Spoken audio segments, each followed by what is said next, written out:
तर चंद्रकांत पाटलांना प्रश्न केल्यावर भाजपकडनं माझ्यावर केसेस करायची तयारी सुरू आहे असं रवींद्र धंगेकर यांनी म्हटलं। गुन्हेगार मोकाट होते, जबाबदार कोण असा सवाल धंगेकरांनी केलाय। कुटुंब रस्त्यावर कसं येईल हा प्रयत्न केला असं धंगेकर यांनी म्हटलंय। गुन्हेगारी करत होता त्याच्यामुळे आज ही नामुष्की पोलिसांवर ओढल्या गेली। ह्याला जबाबदार कोण आहे? तर ह्याच्यावर जबाबदार जर आम्ही जनता म्हणून विचारत असेल की चंद्रकांत दादा पाटलांच्या आजूबाजूला असलेले गुन्हेगार जर तुमच्या आजूबाजूला असेल आणि तुमचा सपोर्ट घेऊन जर ह्या पुणे शहरामध्ये गुन्हेगारी वाढत असेल तर तुम्ही त्याचा खुलासा करा। ही साधक माझा प्रश्न होता।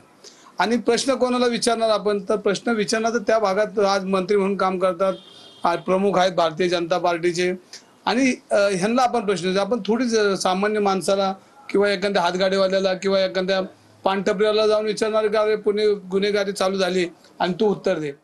आज माझं कुटुंबाचं बी नुकसान झालं, माझं प्रोजेक्ट बंद झाला, माझी मुलं बाळ रस्त्यावर येतील अशी व्यवस्था सगळ्या भाजपच्या लोकांनी केली।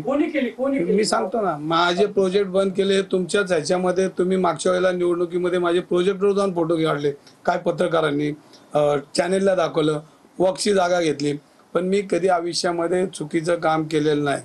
हायकोर्टामधनं मला कोर्टाच्या लिलावामध्ये आम्ही 5-6 लोकांनी जागा घेतली, तर माझे हल्ले झाले ना, माझा आजही हल्ला मी पचवतोय।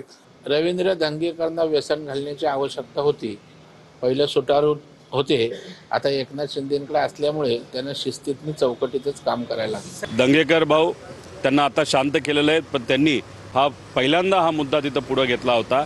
सुषमाताई अंधारे, अनिल भाऊंना सिक्युरिटी असते, पण या दोघांना आणि त्यांच्या परिवाराला सिक्युरिटी 100% सरकारच्या माध्यमातून दिली गेली पाहिजे। जर त्यांच्या केसाला धक्का लागला, ज्याची भीती आम्हाला वाटते, त्याला पूर्णपणे सरकार जबाबदार असेल। पोलीस प्रशासनामध्ये असणारे जे चांगले अधिकारी आहेत त्यांच्या माध्यमातून आम्हाला कशा पद्धतीने हे विषय गुंड लोक हाताळतात याचा काही प्रमाणात अंदाज दुसऱ्या बाजूला असल्यामुळे तिथं त्यांनी त्या ठिकाणी आम्हाला सांगितलं, म्हणून ही भीती फक्त तिथं आम्ही व्यक्त करत आहोत।